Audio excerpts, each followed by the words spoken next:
A Lakota chief discovered his blood brother's eastern bride frozen and abandoned in a blizzard, miles from anyone who cared whether she lived or died.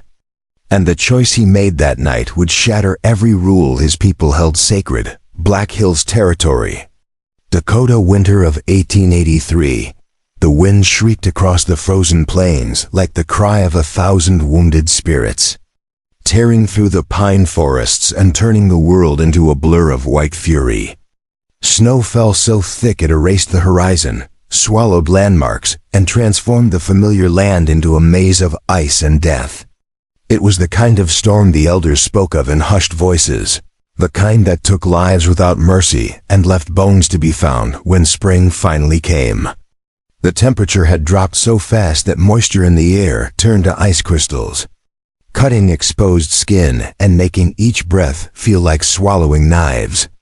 Kanji pulled his buffalo robe tighter around his shoulders as he guided his paint horse through the drifts.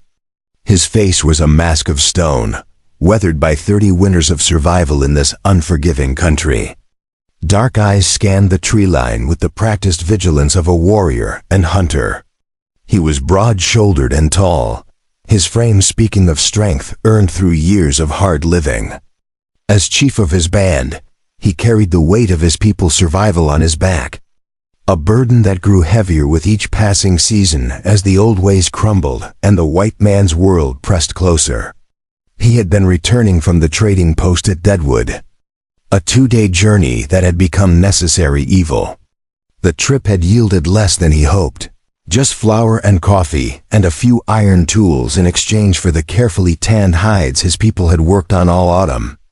It was never enough, never what they truly needed, but it was all the shrinking world offered them now.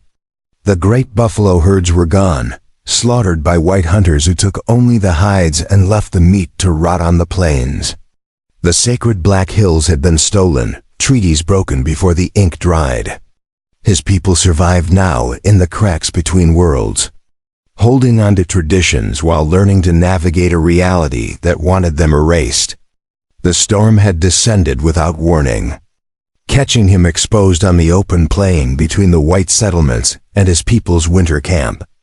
Most men would have sought shelter immediately, dug into a snowbank, and prayed to whatever gods they believed in. But Kanji was not most men. He knew these lands with an intimacy born of generations. His father had taught him to read every contour, every stand of trees, every hidden depression that might shelter a man from the wind.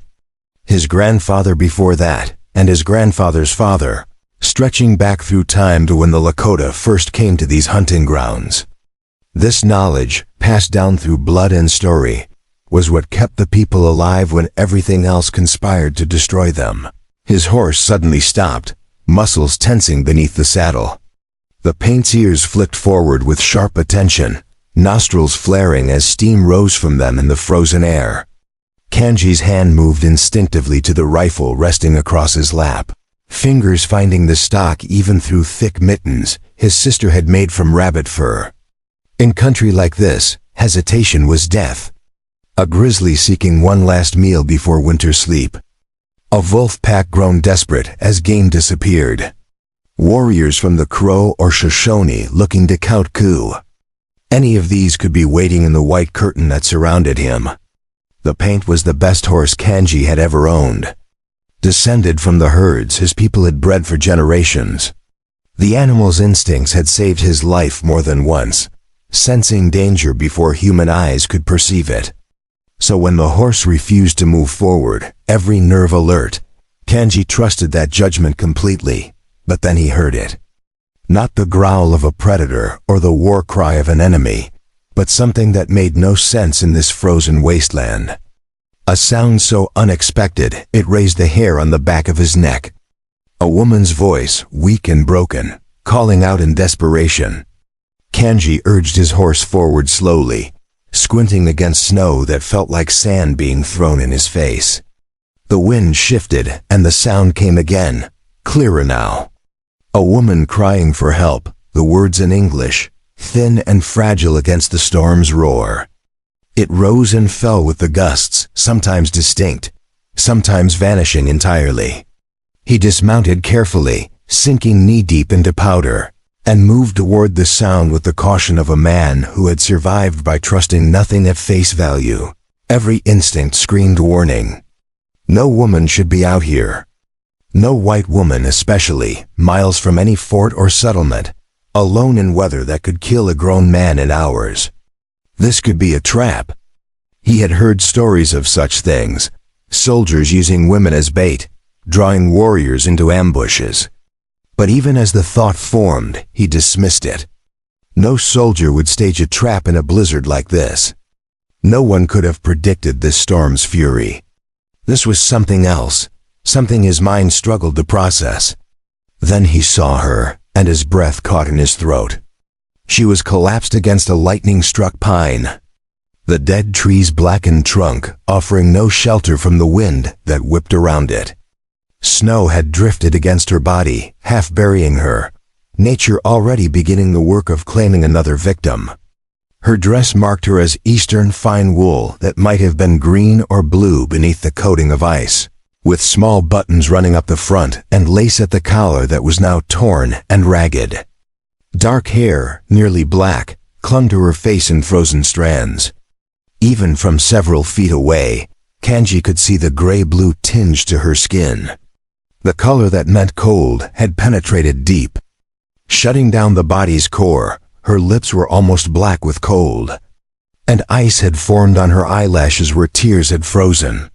One pale hand was stretched out before her, as if reaching for something just beyond her grasp, the fingers curled and stiff. A small leather trunk lay on its side nearby, its contents spilling across the snow.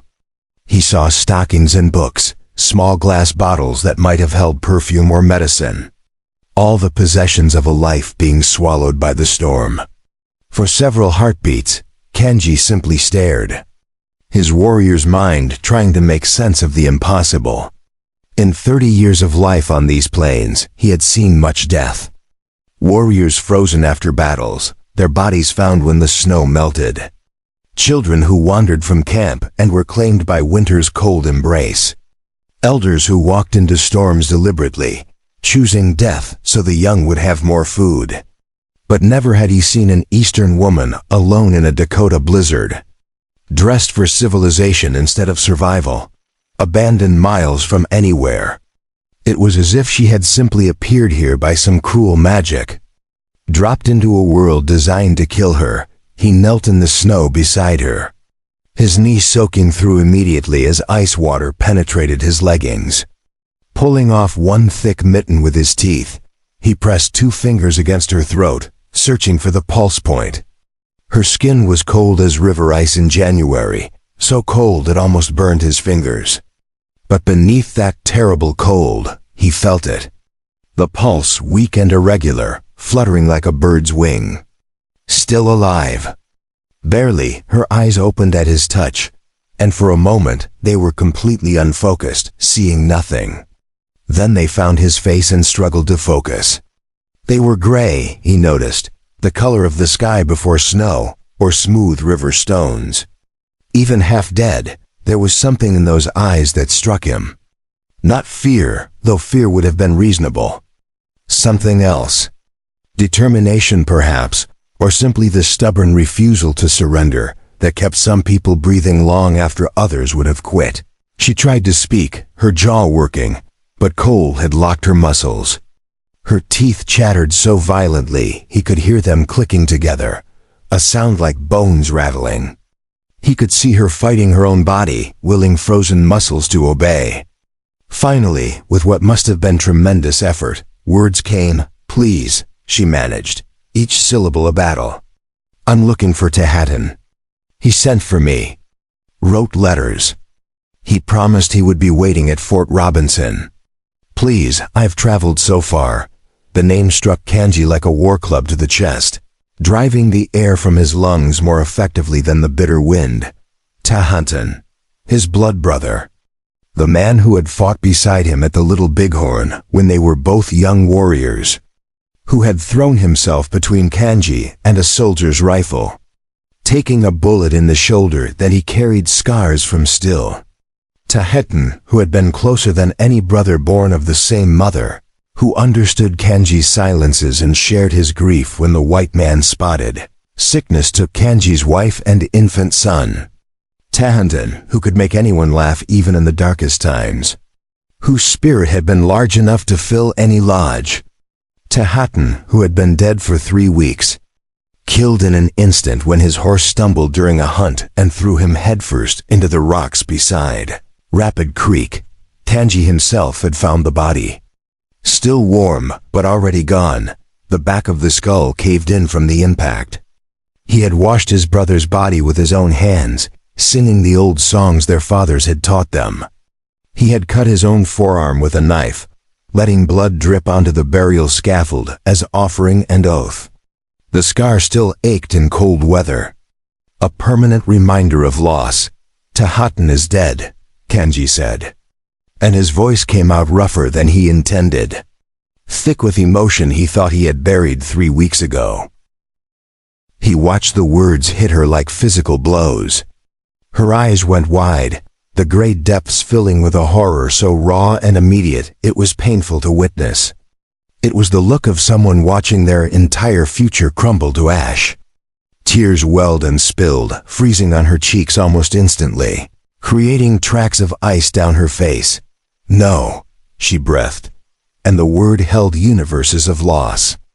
"No, that's not possible." He sent letters. So many letters.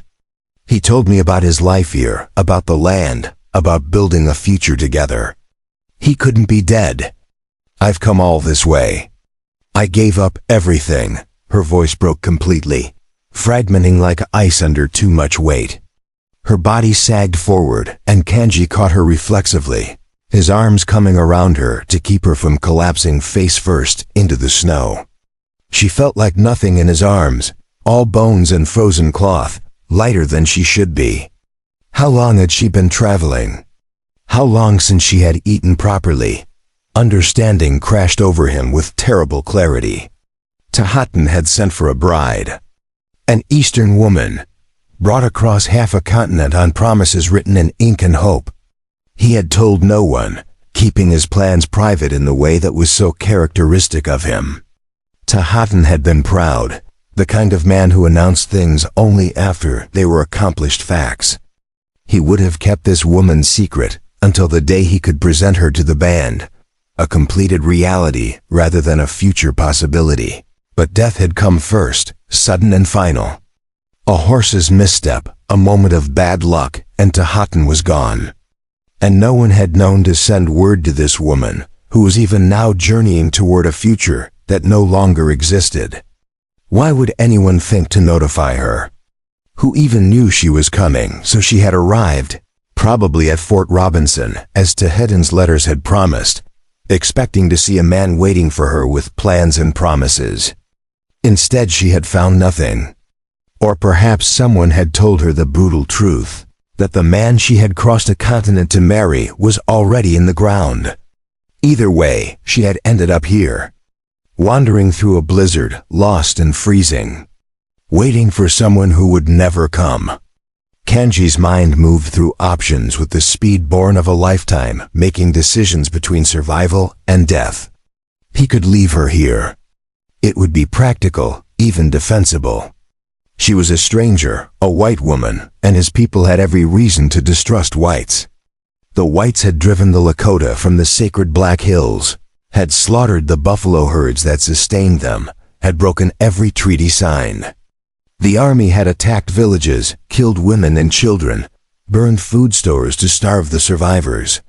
Even now, the remaining Lakota bands lived under constant threat, watched by soldiers confined to shrinking territories, their old way of life bleeding away season by season. The elders would say this woman was not Kanji's responsibility. They would say the spirits had decided her fate by placing her in this storm. They would say that bringing her back would invite trouble, that the whites would accuse them of kidnapping, that soldiers might come. They would say the old laws were clear. Outsiders should not be brought into the heart of the people. But even as these thoughts moved through his mind, Kanji knew he could not leave her. Would not leave her, regardless of what wisdom or tradition advised. Tahatan had wanted her, had chosen her from across vast distance, had written letters and made promises and called her to this land. Those promises had been broken by death, not by choice, but they had been made in good faith. Did Kanji not owe something to his brother's memory? Did the debt of blood brotherhood not extend to honoring Tehatan's commitments? More than obligation, though, there was something deeper. Kanji understood abandonment in his bones, carried the scars of it. He had been 10 winters old when soldiers attacked his village while the men were away hunting. His mother had dragged him and his younger sister into the root cellar beneath their lodge, clamping her hand over his mouth to keep him silent. Through cracks in the boards, he had watched soldiers move through the camp, torching lodges, scattering food, shooting dogs. He had heard screams, had smelled smoke and gunpowder and death. When the soldiers finally left, his mother had climbed out to find their home destroyed. Their possessions trampled into mud. She had never spoken of that day again. But Kanji had watched how it changed her.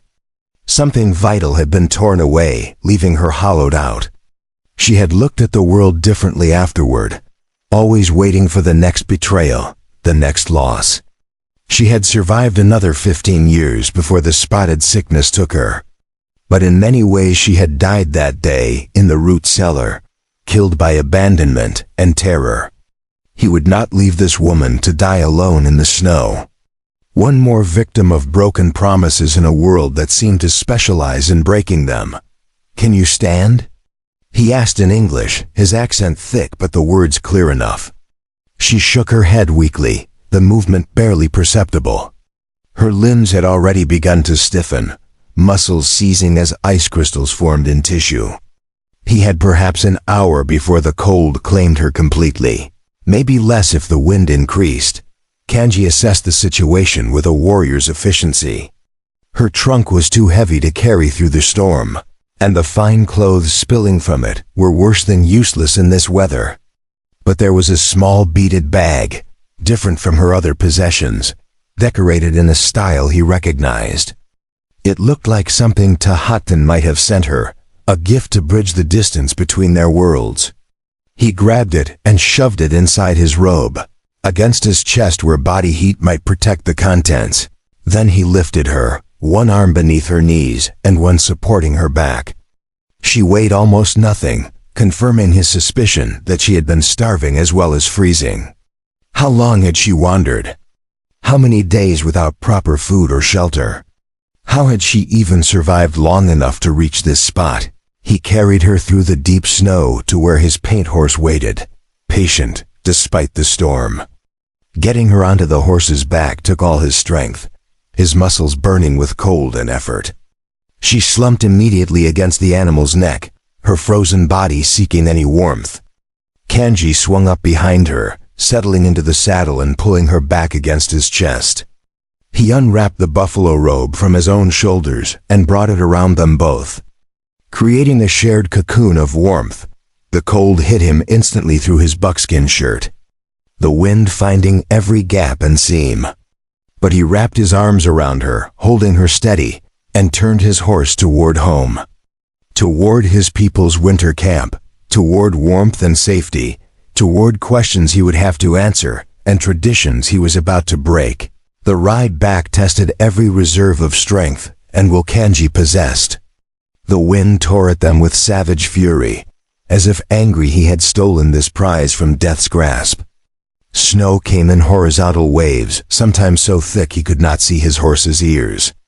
The paint stumbled more than once in hidden drifts, and each time Kanji's arms tightened around the woman, refusing to let her fall. Cold seeped through the buffalo robe, through his shirt, into his bones. He knew the signs of freezing, had seen them too many times. First the violent shivering as the body fought to generate heat. Then the dangerous drowsiness, the seductive desire to simply stop, to rest, to sleep. After that came death, quiet and cold and final. He was shivering now, his whole body shaking. More than once he felt her body go completely slack in his arms, felt her breathing stop for long seconds. Each time he would shake her roughly, shouting words he barely heard himself over the wind. "Stay awake. You do not die on my horse, do you hear me? You came too far to quit now. Tehutin wanted you to live, so live. Stay awake. She made small sounds of protest, her body trying to slip into the final sleep that promised an end to cold and pain. But each time, Kanji's voice or his shaking pulled her back from the edge. He talked to her constantly, mixing Lakota and English, sometimes giving orders, sometimes just making noise to remind her she was not alone. He told her about the valley where his people camped, about the cottonwoods that would turn gold in autumn. He told her about Tehutin, about his brother's laugh that could fill a lodge, about the time they had stolen horses from a crow camp and ridden 3 days without stopping. He did not know if she heard any of it, but he kept talking, his voice growing hoarse, words sometimes slurring as his own body fought the cold. When the lodges finally appeared through the snow, gray shapes emerging from white like spirits taking form, relief hit Kanji so hard his vision blurred. Smoke rose from the smoke holes, the most beautiful sight he had ever seen. Each lodge was a bubble of life and warmth in the frozen world, and he was bringing her to that safety, pulling her back from death through sheer stubborn will. He guided his horse directly to his own lodge, the largest in the camp, marked by painted images that told the story of his warrior deeds. He dismounted clumsily, his legs nearly buckling as frozen muscles tried to support his weight. He pulled Henrietta down after him, cradling her against his chest. She was barely breathing now, each breath shallow and irregular. He shouldered open the entrance flap and carried her into blessed warmth. The fire in the center pit burned steady, carefully tended, and heat hit him like a physical force. His sister Winona looked up from her beadwork, and her eyes went wide with shock. "Brother, what have you brought into our home?" she asked in Lakota, rising quickly.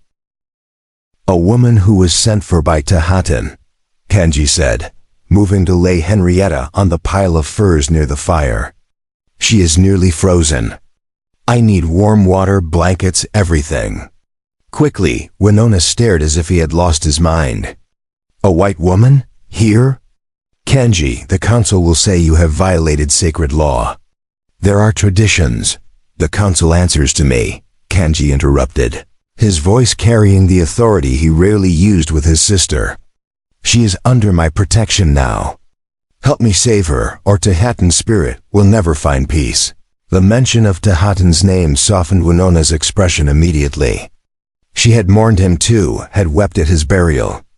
Without further argument, she brought water warming by the fire and pulled out the softest deerskin blankets. Together, they worked to remove Henrietta's frozen clothing. A difficult task as the fabric had frozen to her skin in places. Her fingers were white with frostbite, the tips already turning black. Her feet were the same. They wrapped her in warm furs and forced small sips of broth between her blue lips, most running down her chin at first. Winona rubbed Henrietta's limbs carefully, trying to restore circulation without causing more damage. It was delicate work requiring patience born of generations surviving brutal winters. "What is her name?" Winona asked softly. Kanji realized he had never asked.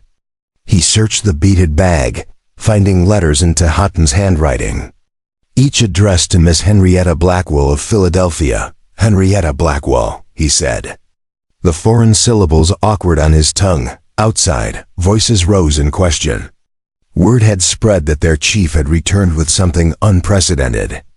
Kanji would soon face the council, answer questions, defend his choice to break traditions.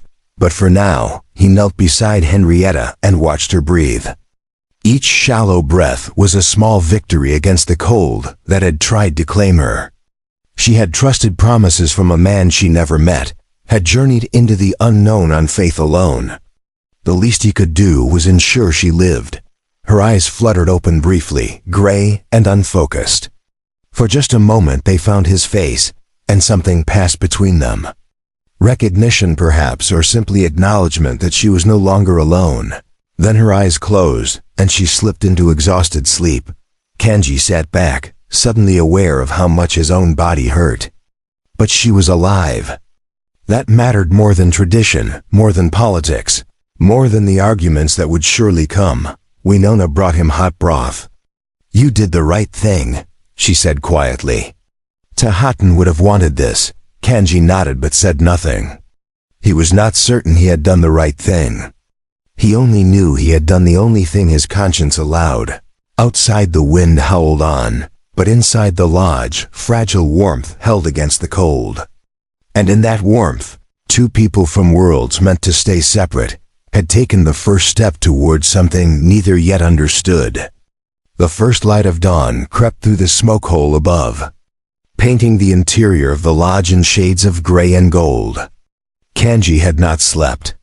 He sat cross-legged near the fire, feeding it carefully to maintain steady warmth without letting the flames grow too high.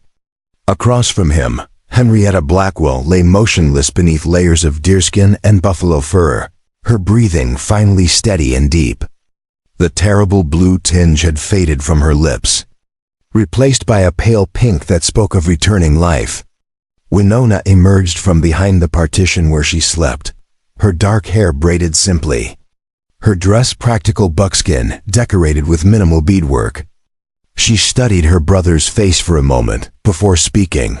"You should rest," she said in Lakota, moving to check on their guest. "I can watch her. The council will come soon," Kanji replied, his voice rough from hours of breathing smoke and cold air. "I need to be ready."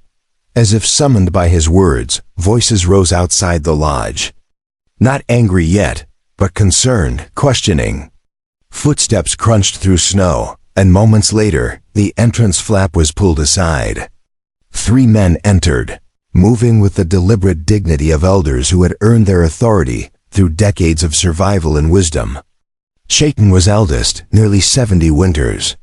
His face a map of wrinkles, his long hair more white than black. He had fought against the Crow in his youth, had survived the early wars with the whites, had seen the world change in ways that still bewildered him. Beside him stood Hanska, tall and lean despite his 60 years, a man known for fairness and careful thought. The third was Mapia, younger at 50 but respected for his spiritual knowledge and his ability to read signs in nature that others missed. They settled themselves near the fire, accepting the courtesy of warmth, before beginning what they had come to say. Winona brought them cups of hot tea made from mint and sage, then retreated to give them privacy while staying close enough to hear. Custom dictated she should leave entirely, but these were unusual circumstances, and no one challenged her presence. Chetan spoke first, his voice carrying the weight of age and authority. "We have heard troubling news, Kanji. They say you brought a white woman into the heart of our camp. They say she sleeps in your lodge under your protection. Is this true?" "It is true," Kanji replied calmly, meeting the elder's eyes without flinching. "I found her dying in the blizzard. She had come seeking Tahatan, who sent for her before his death. Would you have had me leave her to freeze?" "That might have been kinder," Mapia said quietly, his tone not cruel but pragmatic. "She is alone now in a world that is not hers. What life can she have here? What future awaits a white woman among the Lakota?" "The same future any woman might have," Kanji said. "A chance to live, to choose her own path. Tahatan made promises to her. His death does not erase those promises." Hanska leaned forward, his expression troubled. "We understand your loyalty to Tahatan's memory. He was your brother in all ways that matter. But bringing her here creates dangers you may not have considered. The soldiers at Fort Robinson will ask questions when a white woman goes missing. They will come looking. They will assume we took her, and they will use it as excuse to punish us all." The fear in those words was not paranoia but hard-earned wisdom. All 3 elders had lived through decades of broken treaties and military reprisals. They had seen villages burned for lesser offenses, had watched families torn apart when the army decided the Lakota had violated some agreement they had never truly consented to. The threat of soldiers was not abstract. It was a knife held constantly at their throats. She was already lost when I found her, Kanji said. Already assumed dead by anyone who knew she was coming west. If the soldiers come asking, I will tell them the truth. I saved her life. That is not a crime, even in their law. Their law is whatever serves their purpose in the moment, Chayton said bitterly. You know this. Kanji, you fought at the greasy grass. You saw what happened to those who believed treaties would protect them. The reference to the little bighorn hung in the air. That great victory had been followed by relentless pursuit, by villages scattered, by the slow grinding down of resistance until most bands had been forced onto reservations. The freedom they still possessed was fragile, dependent on staying invisible, on not providing excuses for intervention. I know what I risk, Kanji said, his voice harder now. But I also know what we become if we leave people to die simply because helping them might be dangerous. Tehattan would not have hesitated. Before we jump back in, tell us where you're tuning in from, and if this story touches you, make sure you're subscribed, because tomorrow I've saved something extra special for you. He would have done exactly what I did. Tehattan is dead, Mapia said gently. And this woman is the reason he sent for her no longer exists. What will you do with her now? You cannot keep her here indefinitely. The band will not accept it. There are already whispers, concerns about what it means to have a white woman among us. Before Kanji could respond, a soft sound came from the pile of furs. All eyes turned to see Henrietta stirring, her eyelids fluttering. For a moment, there was complete silence in the lodge, broken only by the crackle of the fire. Her eyes opened slowly, squinting against even the dim light filtering through the lodge. She looked confused at first, her gaze moving across the unfamiliar ceiling, the hide walls, the fire pit. Then her eyes found the four men watching her, and fear flashed across her face. Quickly suppressed but unmistakable, Kanji stood and moved to her side, his movements deliberate and unthreatening. You are safe, he said in English. These are elders of my people. They will not harm you. Henrietta pushed herself up slightly, wincing as movement revealed the extent of her injuries. Her hands, Kanji noted, were wrapped in soft cloth treated with healing salve. Winona's work, done while he watched the night through. The frostbite had been severe, but his sister had experience with such injuries, and had acted quickly. Where am I? Henrietta's voice was hoarse, barely above a whisper. What happened? You were freezing in a blizzard, Kanji explained. I brought you to my people's winter camp. You have been unconscious for nearly a full day. Memories seemed to return in fragments. Her expression shifted from confusion to grief as she recalled what had driven her into the storm. Tehattan, she whispered. You said he was dead. I thought perhaps I had dreamed that part, that the cold had made me imagine. He is dead, Kanji confirmed gently. 3 weeks ago. An accident during a hunt. He died instantly, without pain. Tears welled in her eyes but did not fall. She blinked them back, her jaw setting with determination that surprised Kanji. He had expected hysteria, or collapse, or at least the kind of dramatic grief he had seen from white women in the towns. Instead, she seemed to gather herself, to pull her emotions inward and lock them away where they could be dealt with later. I see, she said finally, her voice steadier. Then I am in rather a predicament, Chayton spoke in Lakota, his words directed at Kanji. What does she say? She understands her situation is difficult, Kanji translated. Then, switching back to English, he addressed Henrietta. The elders are concerned about what will happen now. You cannot stay here indefinitely. It creates problems for my people. Henrietta looked at each of the elders in turn, her gray eyes taking in their weathered faces, their careful expressions. When she spoke, her words were measured, thoughtful. I understand. I would not wish to bring trouble to those who saved my life. But I must confess I have nowhere else to go. I used every cent I had for passage west. I have no family back east, no home to return to. Tahatan's letters were my only hope of building a new life. Her honesty was disarming. No pleading, no manipulation, just a simple statement of fact. She was alone in the world, and the future she had traveled toward no longer existed. Kanji found himself respecting her composure, even as his heart twisted at the bleakness of her situation. "There is a mission," Hanska suggested, speaking slowly so Kanji could translate. 2 days' ride south. They take in white women who have no other place. She could go there, Kanji translated, watching Henrietta's face.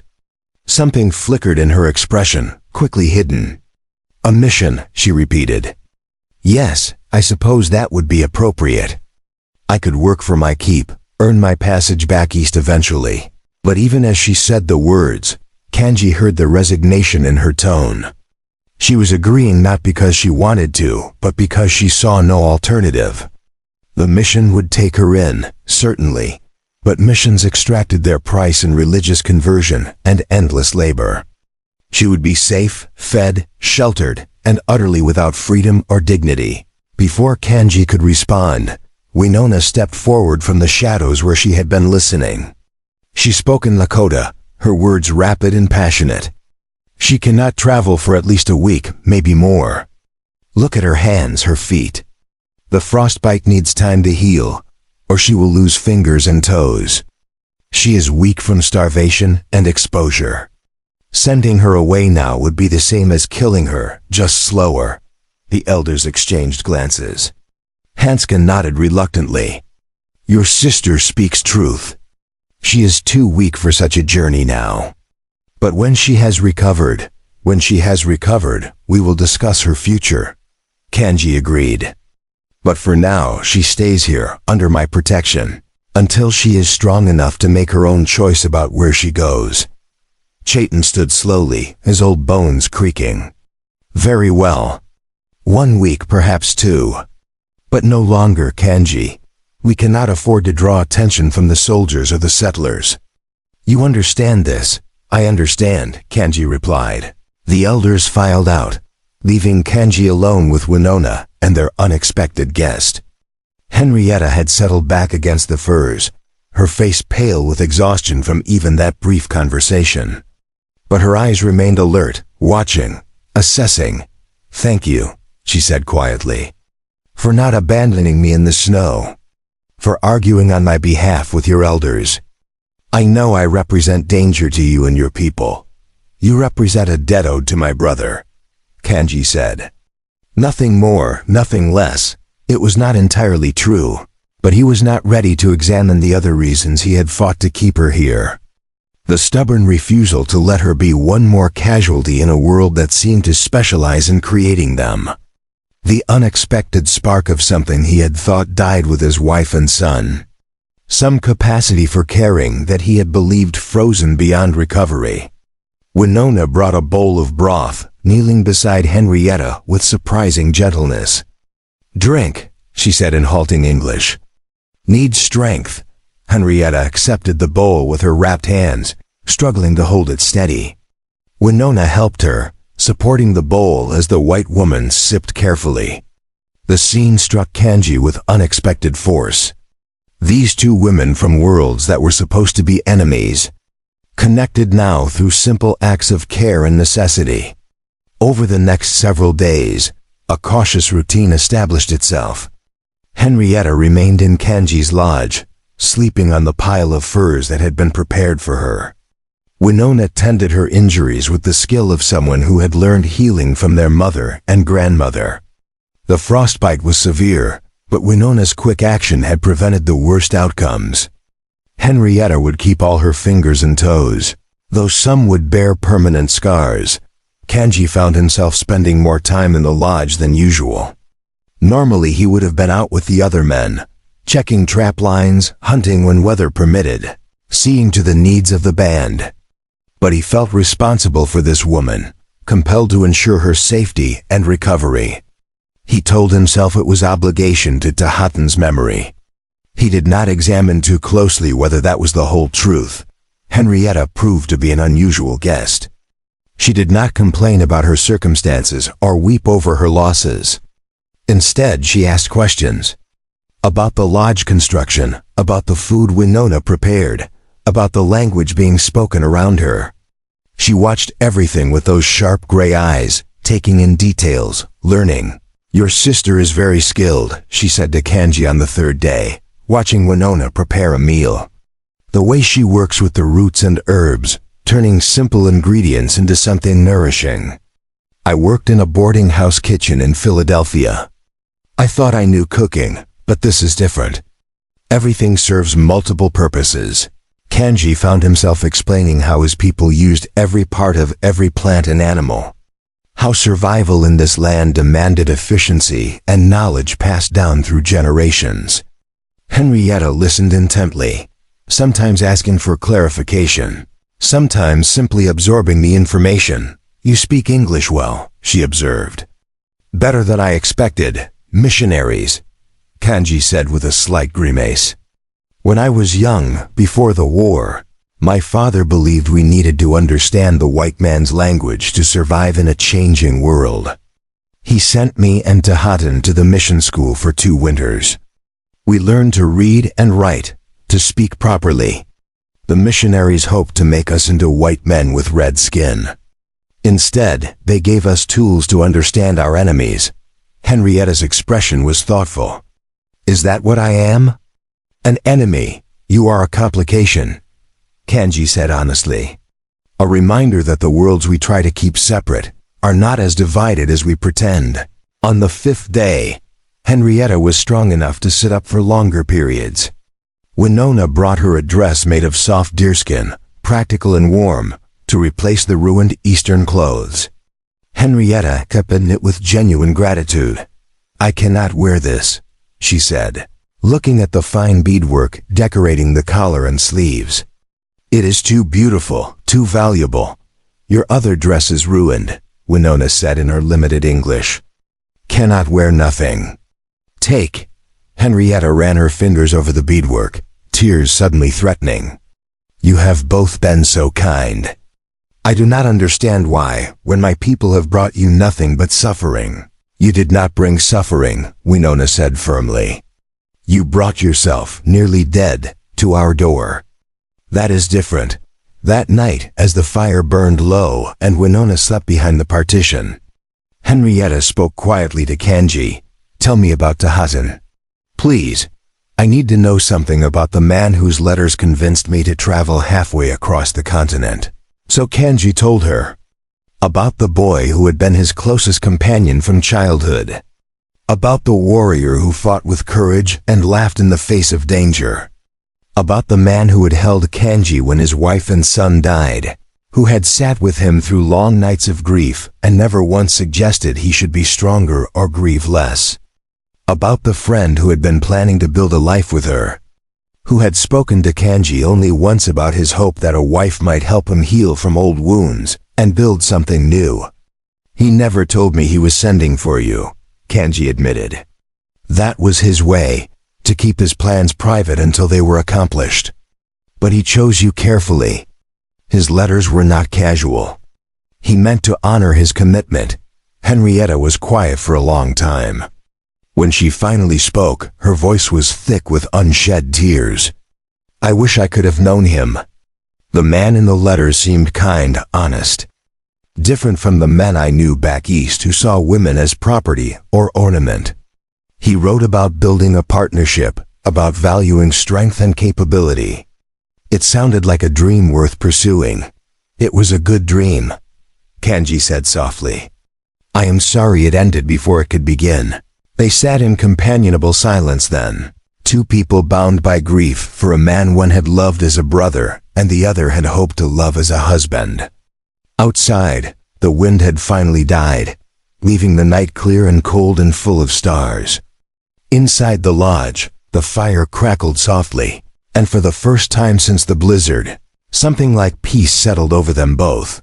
But Kanji knew this peace was temporary. The week the elders had granted was passing quickly. Soon he would have to make a decision about Henrietta's future, and that decision would have consequences that rippled far beyond this single lodge. Had saved her life, but he had not yet figured out how to save her future. As if reading his thoughts, Henrietta spoke into the darkness. I will not be a burden forever. Whatever happens, wherever I go, I will find a way to stand on my own feet again. I have done it before. I know you will, Kanji said, and discovered he believed it. This woman had crossed a continent alone on nothing but hope and determination. She had survived a blizzard that should have killed her. She would survive whatever came next. The question was what role, if any, he would play in that survival. 8 days after the blizzard, Henrietta took her first steps outside the lodge. The morning sun reflected off endless white, so bright it hurt to look at directly. She stood in the entrance, wrapped in a thick buffalo robe Winona had lent her, and stared at the winter camp spread before her with undisguised wonder. 20 lodges formed a rough circle in the sheltered valley, smoke rising from each in lazy spirals against the clear blue sky. Children played in the snow, their laughter carrying across the crisp air. Women moved between lodges visiting, working, their colorful dresses bright spots against the white landscape.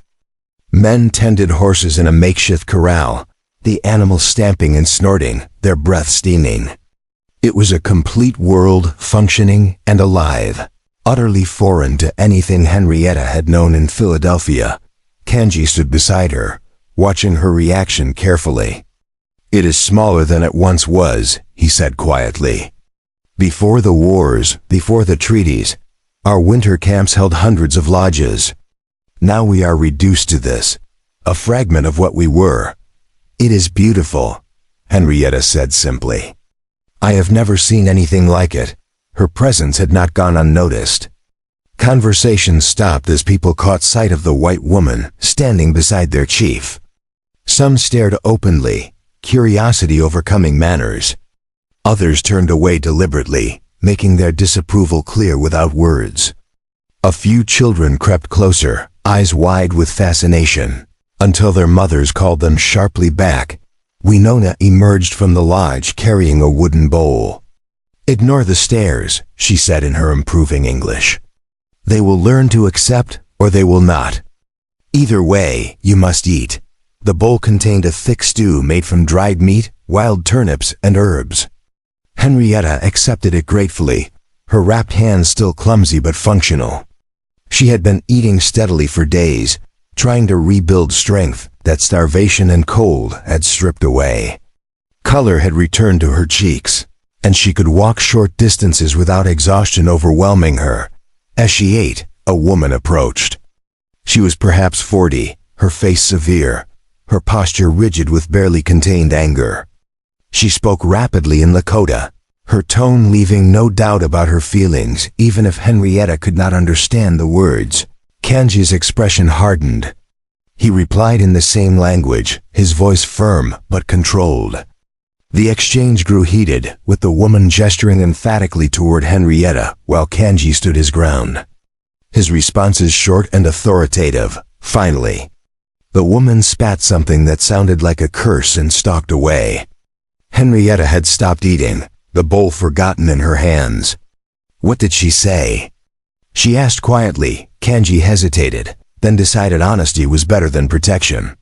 Her name is Zitkala. Her husband was killed by soldiers 5 years ago during a raid on a Lakota camp. She believes all whites are responsible for his death. She says your presence here dishonors his memory and endangers us all. She is not entirely wrong, Henrietta said, setting down the bowl. I do endanger you. Every day I stay increases that danger. Zitkala sees only her pain, Winona interjected. She does not see you. Does not see person, only color of skin. This is her weakness, not yours. But the encounter had shaken something loose in Henrietta.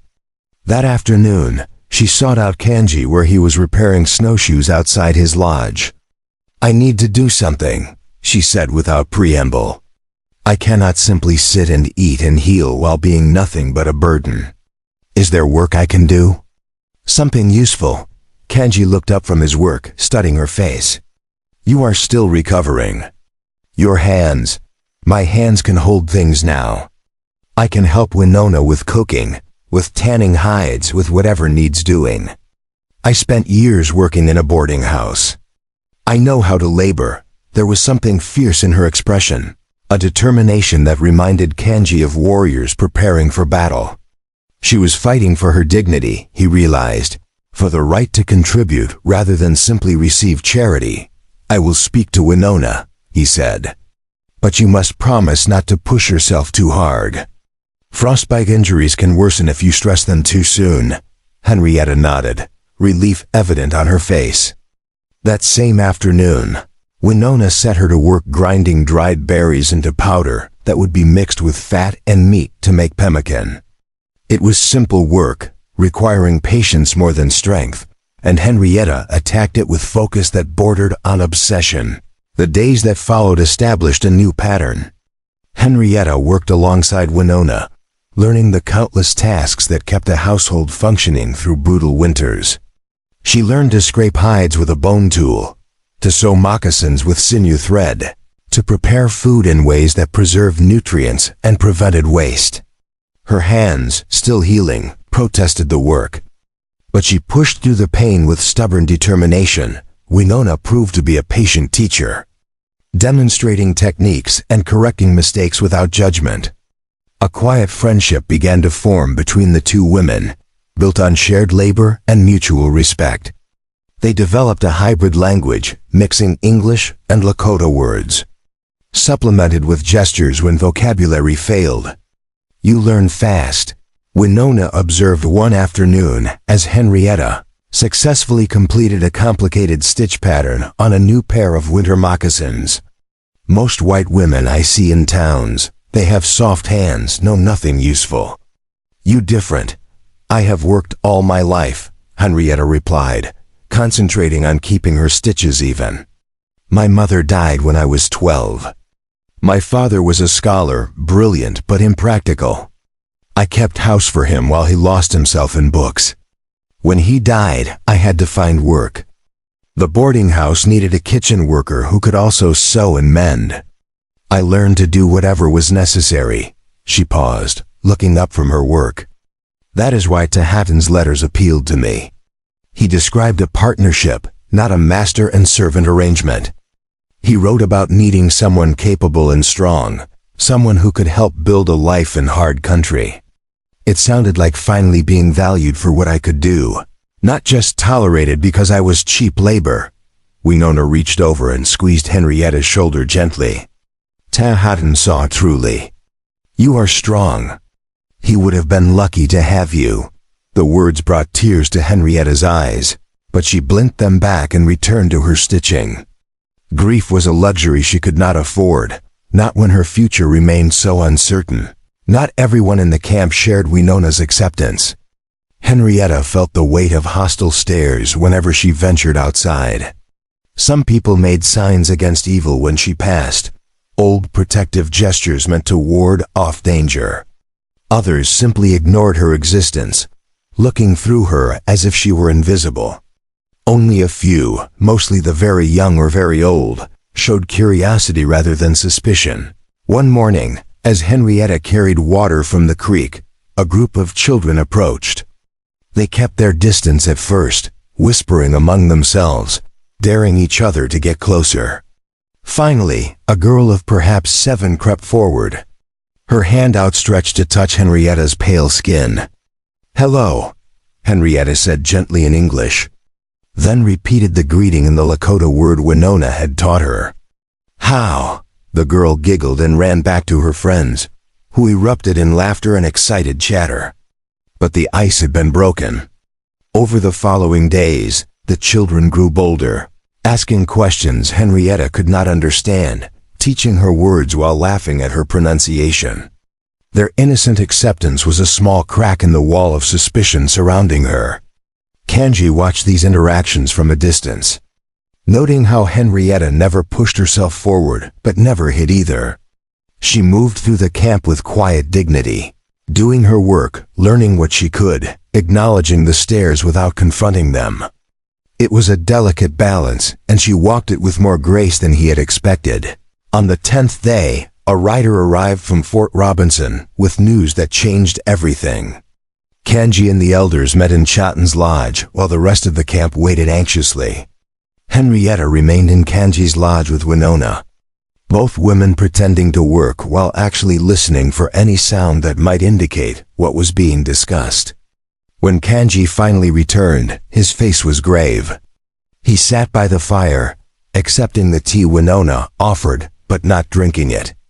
Henrietta set aside her sewing and waited, her heart pounding. "The army has been asking questions," Kanji said finally. "A woman matching your description was expected at Fort Robinson 2 weeks ago. She never arrived. They have been searching, assuming you died in the blizzard. They found your trunk and some of your belongings scattered in the snow. They believe you are dead." Henrietta absorbed this information slowly. "So I am officially deceased," she said, her voice hollow. "That simplifies things, I suppose. It complicates them," Kanji corrected. "If you appear now, questions will be asked about where you have been, who helped you. The army will assume we kidnapped you, held you against your will. They will use it as justification to punish the entire band." "Then I will tell them the truth," Henrietta said firmly. "That you saved my life, that I have been recovering from injuries, that no one has mistreated me." Kanji shook his head. "They will not believe you. Or they will pretend not to believe you because the lie serves their purposes better than the truth. Either way, my people will suffer." The implications hung heavy in the air. As long as Henrietta was presumed dead, she could stay hidden here. But the moment her survival became known, she would have to leave. And her departure would need to be managed carefully to avoid bringing military reprisal. There was another option, Hanska had suggested during the council meeting, and Kanji had rejected it immediately. But now, sitting in his lodge with Henrietta's gray eyes watching him expectantly, he found himself reconsidering. "Some of the elders believe you should go to the Crow," he said slowly. "They are traditional enemies, but there is a Crow band 2 weeks' ride north that sometimes trades with whites. They could help you reach a town where you could restart your life, somewhere far enough away that no one would connect you to this camp." "Abandon me to strangers," Henrietta said flatly. "Again, give you a chance at a future," Kanji corrected. "The Crow chief owes me a debt. He would see you safely delivered." Henrietta stood abruptly, her wrapped hands clenched into fists. "I am tired of being delivered places like a package. Tahatan delivered me west to a life that did not exist. You delivered me here to a camp that does not want me. Now you propose to deliver me to the Crow, who have no reason to care whether I live or die. When does it end, Kanji? When do I get to decide my own fate?" Her voice had risen, passion breaking through the careful control she usually maintained. Winona looked up from her work, eyes wide. Kanji stood as well, facing Henrietta across the fire. "What would you decide?" he asked quietly. "If the choice were truly yours, without considerations of safety or politics or what others think, what would you choose?" Henrietta opened her mouth, then closed it again. She had not expected the question turned back on her so directly. What did she want? The life she had planned with Tahatan was gone. The life she had left in Philadelphia was equally unreachable. The mission would take her in, but that meant surrendering autonomy for security. Trading one form of servitude for another. "I do not know," she admitted finally, her anger deflating into something like despair. "I only know I am tired of running, tired of being afraid, tired of depending on others to solve problems I cannot solve myself." Kanji moved around the fire to stand before her. He reached out slowly, giving her time to pull away, and placed his hands on her shoulders. "Then stay," he said. "Not as a burden or a complication or a political problem. Stay and build something here. We need people who are willing to work, who can learn, who are strong enough to endure hard times. You have proven you are all of those things. Your people do not want me here," Henrietta said, but her voice wavered with hope she was trying to suppress. Some do not, Kanji agreed. Others are beginning to see past your skin to the person beneath. Time will bring more to that understanding. And my word as chief still carries weight. If I say you are under my protection, that you have earned your place here, they will accept it. At what cost to you? Henrietta asked. How much of your authority will you spend defending a white woman who means nothing to anyone? You are not nothing, Kanji said, and there was something in his voice that made Winona look up sharply. You are the woman my brother chose. You are the person who has worked beside my sister without complaint. You are someone who could have demanded special treatment, but instead asked for work. Preparing and narrating this story took us a lot of time, so if you are enjoying it, subscribe to our channel. It means a lot to us now. Back to the story. That means something. Henrietta looked into his eyes, searching for deception or pity. She found neither. What she saw instead was something that made her heart race in a way that had nothing to do with fear or illness. I want to stay, she whispered. God help me. I want to stay and see what might be possible here. Winona made a small sound of satisfaction and returned to her beating with a slight smile. Kanji's hands remained on Henrietta's shoulders for a moment longer before he stepped back. The proper distance restored, then we will find a way to make it work, he said. The council will not be pleased, but they will accept my decision. That night, as the three of them ate together in companionable silence, Henrietta felt something shift inside her chest. For the first time since learning of Tehatan's death, she felt the possibility of a future opening before her. It was not the future she had planned, not the safe conventional life she had imagined. But it was real, and it was hers to shape outside. The wind whispered through the lodges, carrying the sounds of the camp settling in for the night. Somewhere a baby cried and was soothed. A man sang a night song to the spirits. Dogs barked at shadows. It was a world she was only beginning to understand, but it was a world that might have room for her if she was brave enough to claim that space. 3 days later, Kanji called another council meeting. This time, Henrietta was invited to attend. She entered Chaitan's lodge with her head high, wearing the deerskin dress Winona had given her, her hair braided in the simple style Winona had shown her. The elders watched her with expressions ranging from curiosity to outright hostility. Through Kanji's translation, Henrietta spoke to them directly for the first time. She told them about her life in Philadelphia, about the letters from Tehatan, about the choice she had made to travel west seeking a different future. She acknowledged the danger her presence created, and the debt she owed Kanji for saving her life. She spoke about the work she had done alongside Winona, about her desire to contribute rather than simply consume resources. I know I am not Lakota, she said, looking at each elder in turn. I know my people have brought you terrible suffering. I cannot change what has been done, cannot undo the losses you have endured. But I can offer you my hands, my labor, my willingness to learn your ways and respect your traditions. If you will allow me to stay, I will earn my place here. I will not be a burden. When Kanji finished translating, silence filled the lodge. Chaitan stared into the fire for a long moment before speaking. His words, when they came, were measured and careful. She speaks well, Kanji translated. She shows respect and humility. But words are easy. Actions matter more. If she truly wishes to stay, she must prove herself. Winter is hard, and spring brings its own challenges. If she can survive until summer, if she can show that her presence brings value rather than danger, then we will revisit this question. It was not acceptance, but it was not rejection either.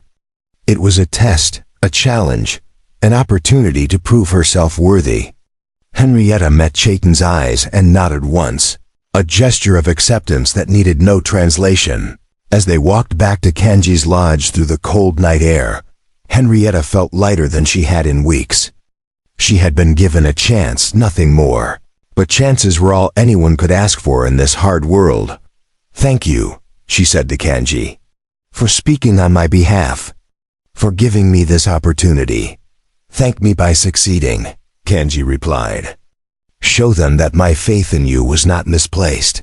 Henrietta looked up at the stars scattered across the black sky, brilliant and cold and impossibly distant. I will, she promised. Whatever it takes, I will prove I belong here. And in that moment, standing in the snow beside a man from a world utterly different from her own, Henrietta Blackwell felt something she had not felt since boarding the train in Philadelphia. She felt hope, fragile and tentative, but undeniably real. 3 weeks into Henrietta's stay, the fragile peace shattered like thin ice under a heavy boot. It started with a hunting party that never returned. Kanji had led 5 men into the hills at dawn, tracking elk sign they had spotted 2 days prior. The band needed meat desperately. Winter stores were running low, and the game had grown scarce, driven away by white hunters and the expanding settlements. A successful hunt would mean the difference between hunger and sufficiency for the rest of the winter. But as sunset approached with no sign of the hunting party, unease rippled through the camp. Winona stood at the edge of the lodges, scanning the horizon with growing worry. Henrietta joined her, wrapped in furs against the biting wind. They should have returned by now, Winona said quietly. Even with a kill to dress and carry, Kanji would send someone ahead to bring news. As darkness fell completely, the decision was made to send scouts. 2 young warriors prepared to ride out at first light, but before they could leave, a single horse appeared from the tree line. It was one of the hunting party's mounts, but it carried no rider. Blood stained the saddle.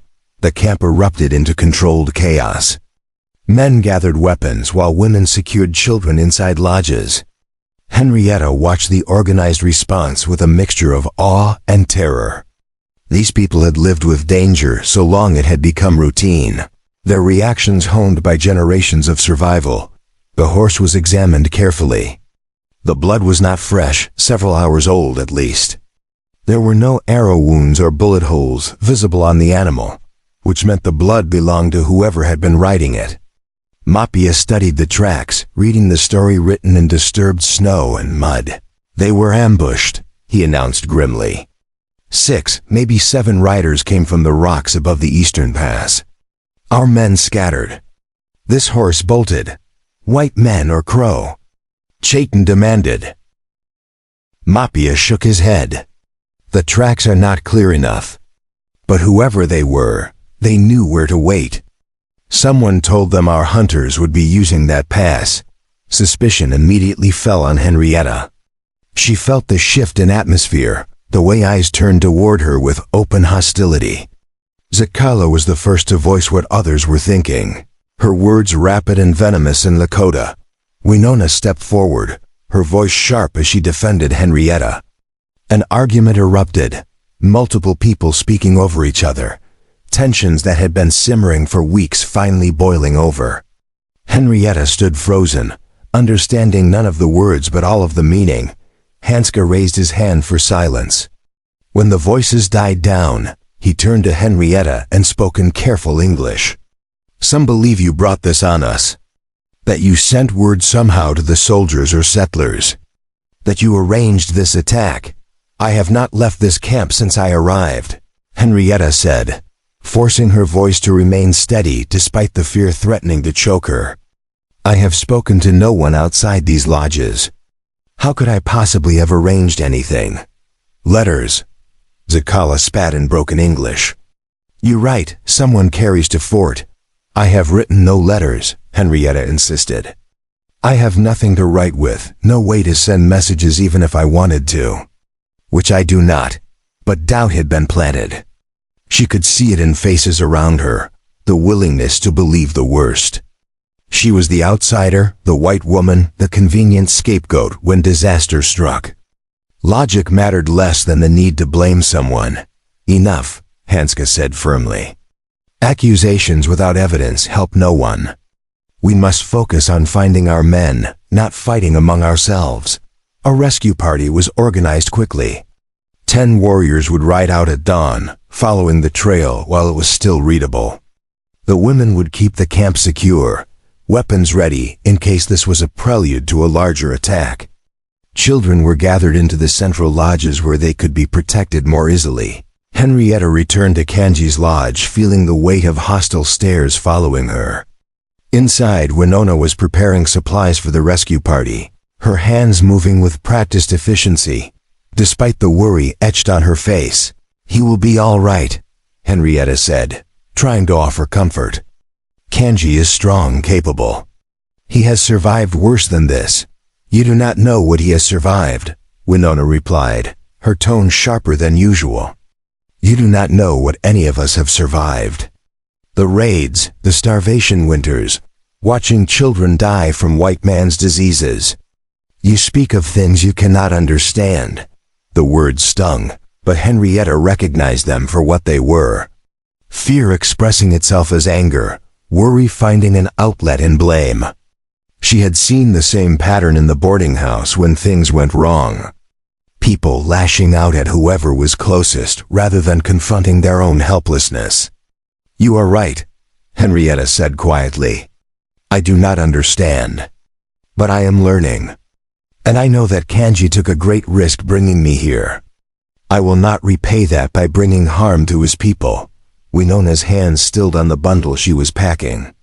She looked at Henrietta for a long moment, some internal struggle playing across her face. Finally she sighed. "I know you did not betray us. My anger is fear, nothing more. But others will not be so reasonable. If Kanji does not return," she did not finish the sentence. She did not need to. If Kanji did not return, Henrietta's life would not be worth a handful of snow. The rescue party departed before dawn, their horses' breath steaming in the frozen air. Those left behind waited, time stretching like rawhide being cured, every minute an eternity. Henrietta tried to keep busy, helping Winona with tasks that needed doing, but her mind was elsewhere, imagining scenarios each worse than the last. Mid-morning brought the sound of horses approaching. The entire camp rushed to the edge of the circle, hope and dread warring on every face. The rescue party emerged from the trees, and Henrietta's heart leaped when she saw Kanji riding at the front, but relief turned to horror as she took in the full picture.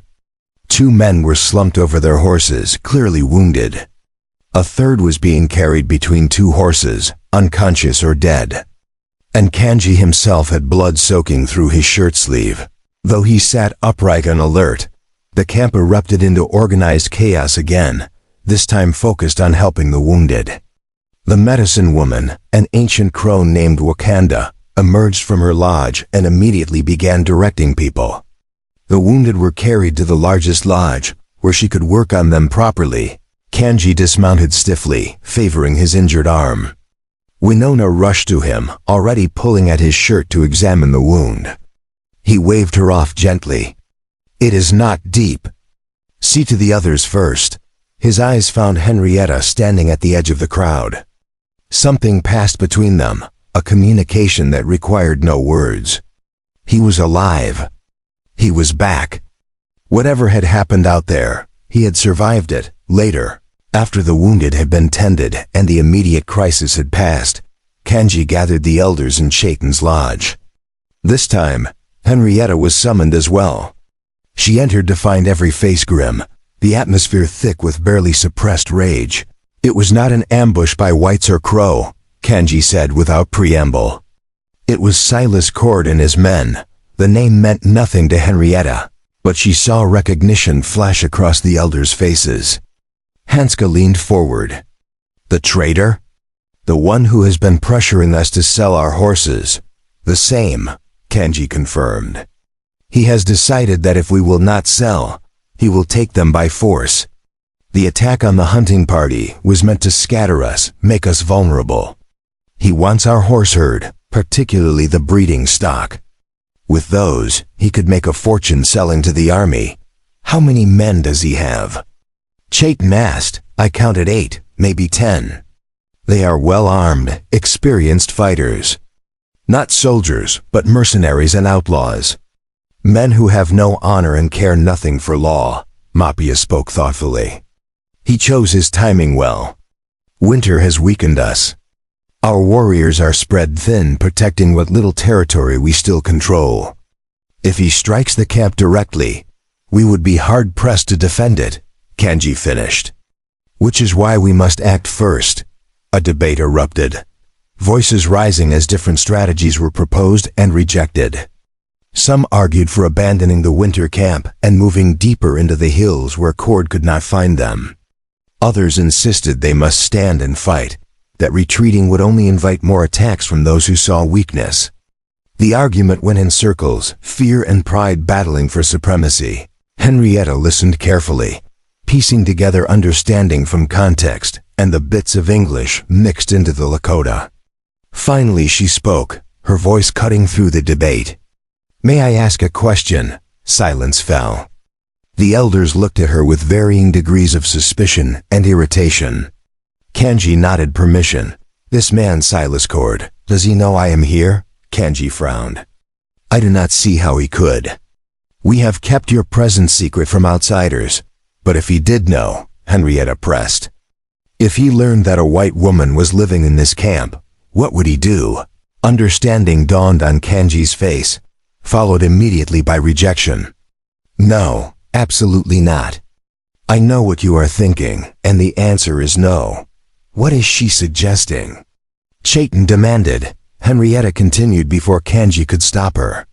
"I am suggesting that Silas Cord might be willing to trade information about a white woman supposedly held captive by Lakota in exchange for leaving this camp alone.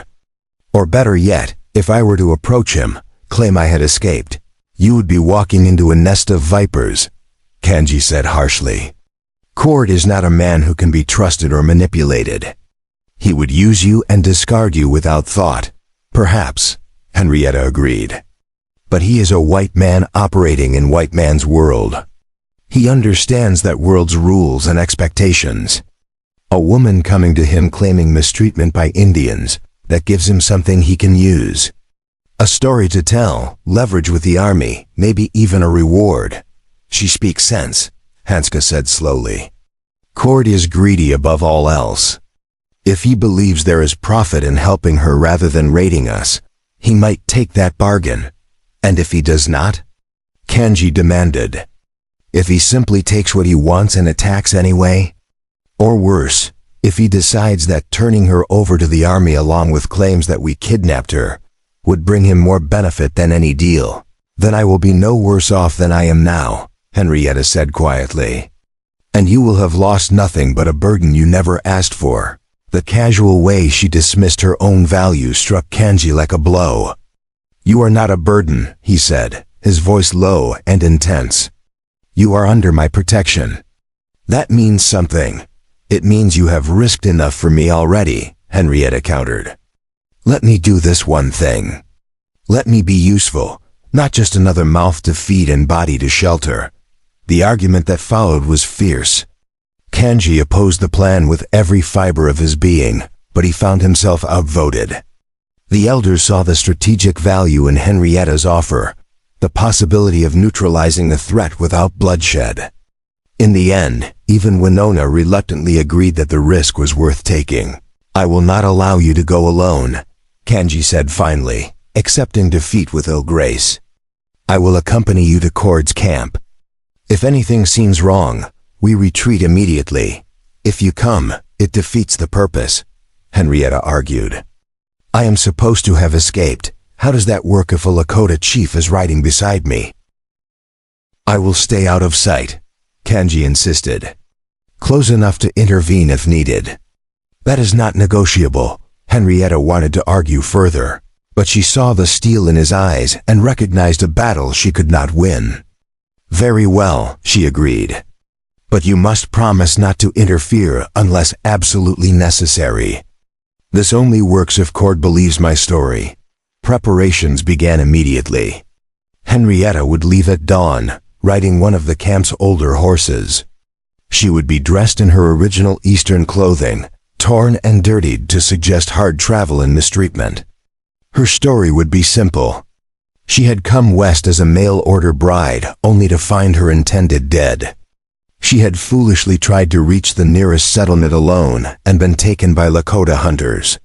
She had been held for weeks before managing to escape during confusion, following the attack on the hunting party. That night, as Henrietta prepared herself mentally for what was to come, Kanji appeared at the entrance to the lodge. Winona tactfully retreated to give them privacy. "You do not have to do this," Kanji said without preamble. "We can find another way, can you?" Henrietta challenged. "Can you truly defend this camp against armed mercenaries, while also protecting your women and children? Can you do it without losses that will weaken you further, make you more vulnerable to the next threat and the one after that?" Kanji had no answer because they both knew the truth. The band was hanging on by threads, surviving through a combination of skill and luck that could run out at any moment. One major battle, one significant loss, and they might not recover. "Why?" Kanji asked finally. "Why risk yourself for people who have treated you with suspicion and hostility? You owe us nothing." Henrietta moved closer to him, close enough that she could see the firelight reflected in his dark eyes. "I owe you my life," she said simply. "You could have left me in the snow. You could have turned me away when your people objected. You could have sent me to the mission or the crow. But you fought for me, defended me, gave me a chance when I had none. That debt can never be fully repaid, but this is a start. I did not save you so you could throw your life away on a desperate gamble," Kanji said. His voice rough with emotion he was struggling to contain. "You saved me so I could choose my own path," Henrietta corrected. "This is my choice. Let me make it." For a long moment, they stood facing each other, close enough to touch but not touching, the air between them charged with things neither was ready to name. Finally, Kanji reached up and gently brushed a strand of hair from her face, his fingers lingering against her cheek. "Come back," he said, the words somewhere between command and plea. "Whatever happens with Cord, whatever deals are made or broken, come back." "I will," Henrietta promised, though they both knew it was a promise she might not be able to keep. Dawn came too quickly. Henrietta dressed in her old clothes, the fine wool dress now artfully torn and stained. Winona had worked magic with dirt and careful ripping, making it look as though Henrietta had suffered genuine hardship. Her hair was left loose and tangled, her face deliberately smudged. The camp gathered to watch her leave, their expressions a mixture of hope, doubt, and barely concealed hostility. Only Winona embraced her openly, whispering fierce instructions to be careful in her ear. The others maintained distance, still uncertain whether this white woman was salvation or additional curse. Kanji helped her mount the horse, his hands lingering a moment longer than necessary on her waist. "Remember," he said quietly in English, "I will be watching." "If you need me, I know," Henrietta interrupted. "But trust me to do this. Trust that I can navigate my own world as well as you navigate yours." She urged the horse forward before her courage could fail, riding out of the camp without looking back. Behind her, Kanji waited only long enough to ensure she had a good lead before mounting his own horse and following at a distance. Invisible among the trees, the ride to Silas Cord's camp took most of the day. Henrietta used the time to rehearse her story, to build the character she would need to play. A frightened woman, grateful for rescue, naive enough to be manipulated. It galled her to play such a role, but survival often required swallowing pride. As the sun began its descent, she spotted smoke rising ahead. Cord's camp, just where Kanji had said it would be. She took a deep breath, straightened her shoulders despite the character she was about to portray, and rode toward whatever fate awaited. 3 men intercepted her before she reached the camp proper, rifles raised, eyes suspicious. She let herself sway in the saddle, playing up exhaustion that was not entirely feigned. "Please," she said, her voice deliberately weak. "I need help. I escaped from the Indians who took me. Please, I need to speak with whoever is in charge." The men exchanged glances. One rode ahead while the others kept their weapons trained on her. Minutes later, he returned with a tall man whose expensive clothes marked him as the leader. Silas Cord studied her with eyes that missed nothing, calculating and cold. "Well now," he said, a slow smile spreading across his face. "This is an interesting development. Why don't you come down from that horse and tell me all about your terrible ordeal?" Henrietta dismounted, letting herself stumble slightly. As Cord reached out to steady her, she met his eyes and began to spin her carefully constructed web of lies. Each word a gamble with stakes higher than she had ever played for before. Silas Cord's camp was exactly what Henrietta expected from a man who made his living on the edge of civilization.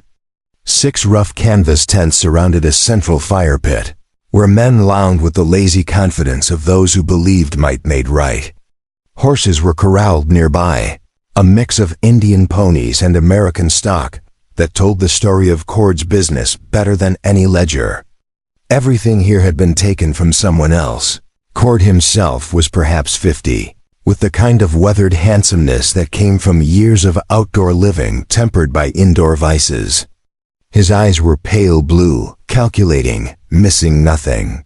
He settled Henrietta on a stool near the fire and offered her coffee in a tin cup, his manner solicitous in a way that set her nerves on edge. "Now then, miss," he said, his voice smooth as oiled leather. "Why don't you start from the beginning? How does a proper Eastern lady end up in Lakota hands?" Henrietta sipped the coffee, buying time to settle her racing heart. She had one chance to make this work. "My name is Henrietta Blackwell," she began, letting her voice shake slightly. "I came west to marry a man named George Tahatan. He was half Lakota, worked as a scout for the army.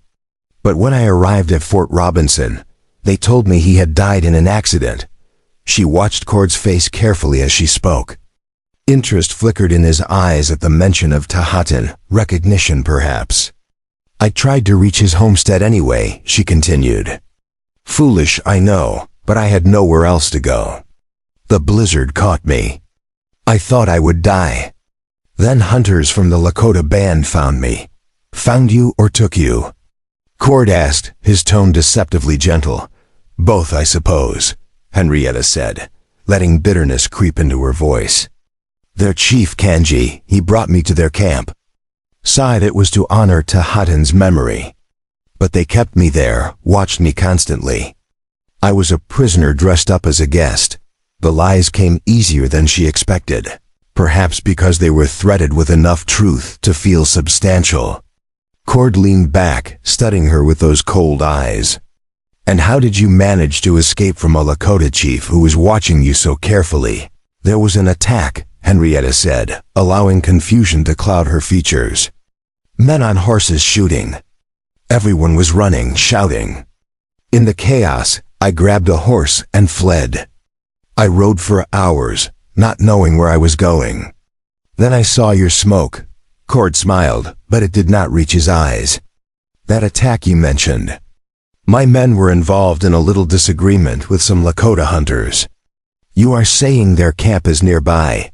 A day's ride, maybe less," Henrietta said, watching him carefully. "I am not good at judging distances out here. Everything looks the same." She could see the wheels turning in Cord's mind, weighing possibilities and profits.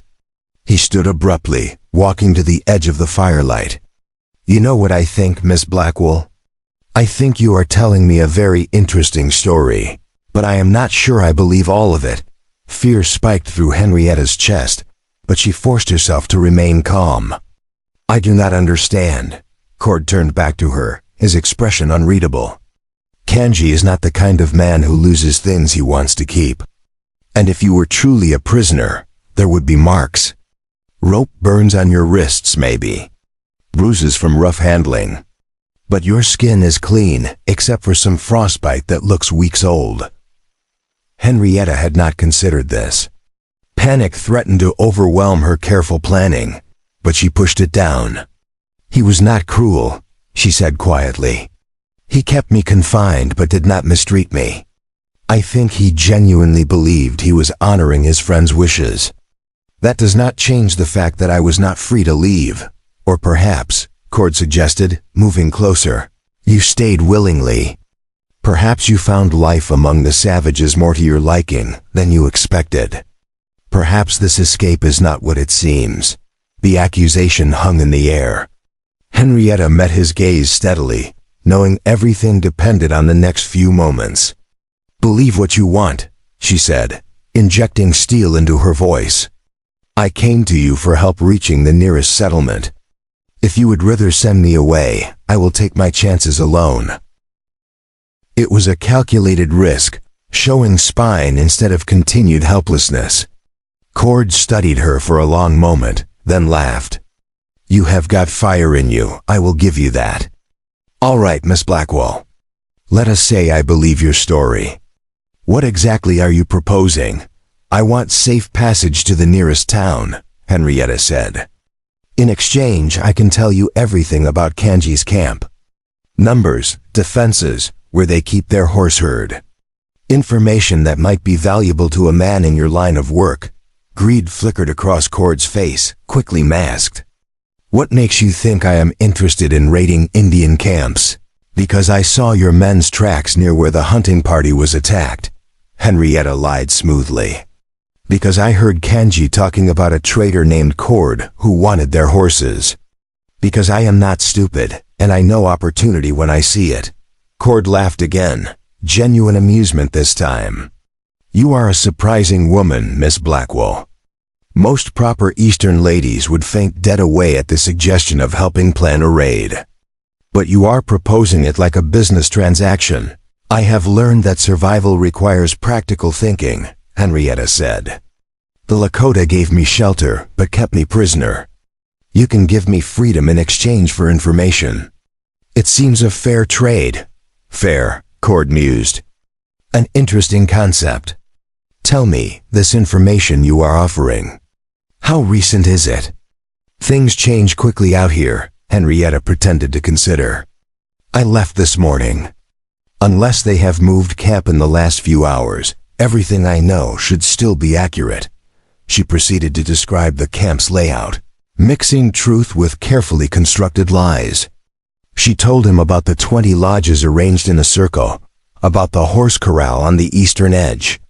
She described the warriors accurately enough to be believable, but inflated their numbers slightly.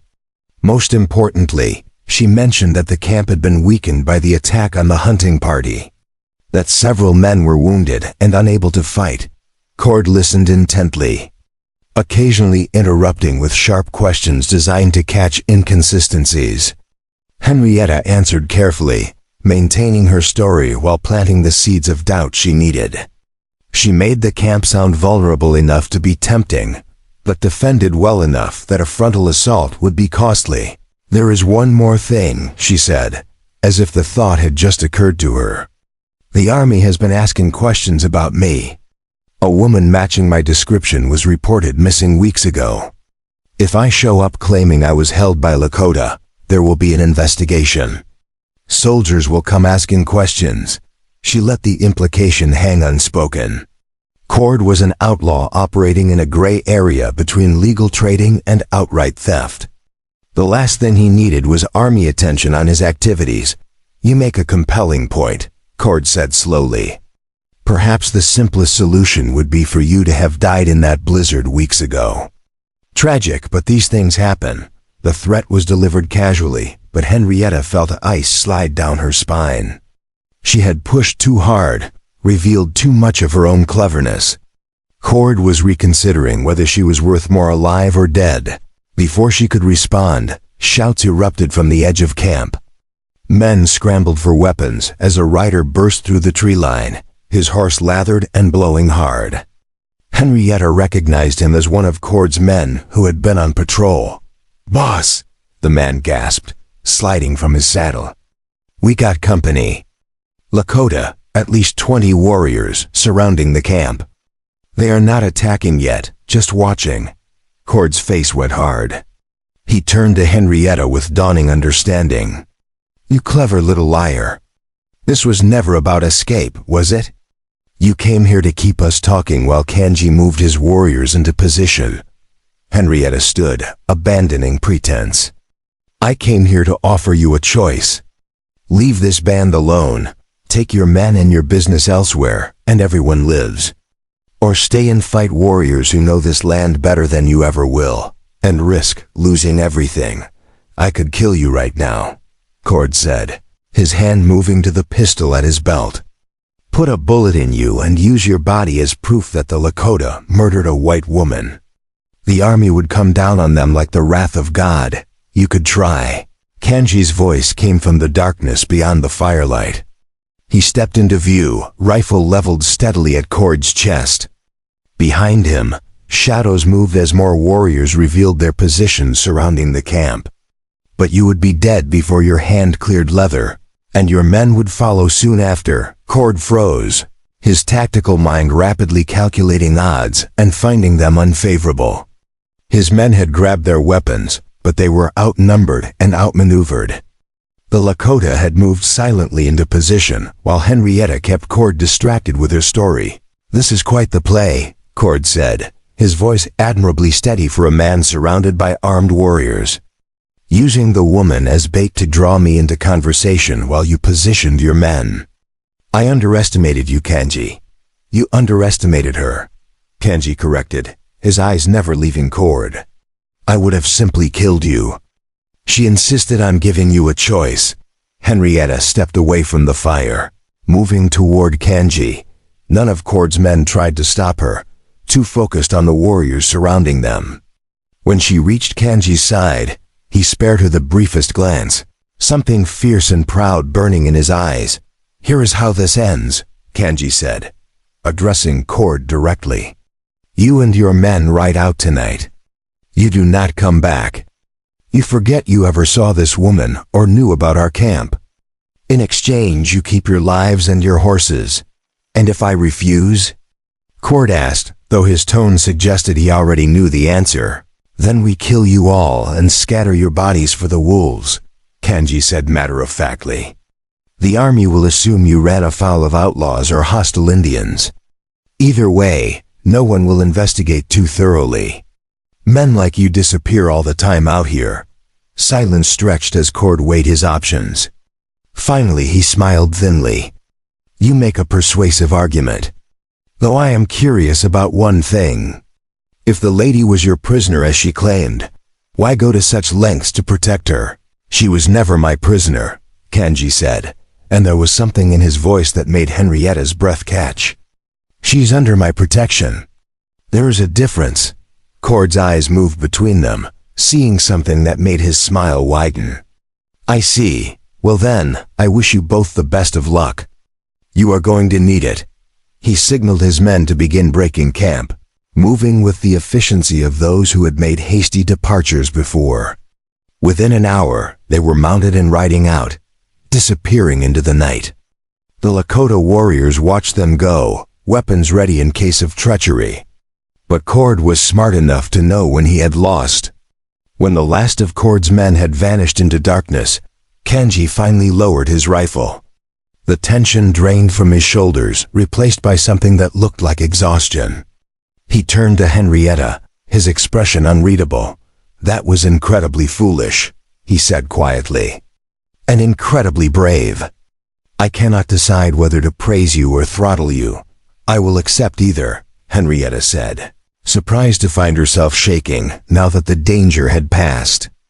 As long as it means your people are safe. Kanji stepped closer, his hand coming up to cup her face gently. When I saw you sitting by his fire, spinning lies with such conviction, I realized something. You are not just honoring a debt. You have made a choice about where you belong. I have, Henrietta admitted, leaning into his touch. Somewhere along the way, this stopped being about surviving and started being about living. Really living, not just existing. The ride back to camp took most of the night. The warriors were in high spirits, pleased with a victory won without bloodshed. They treated Henrietta differently now, with something approaching respect.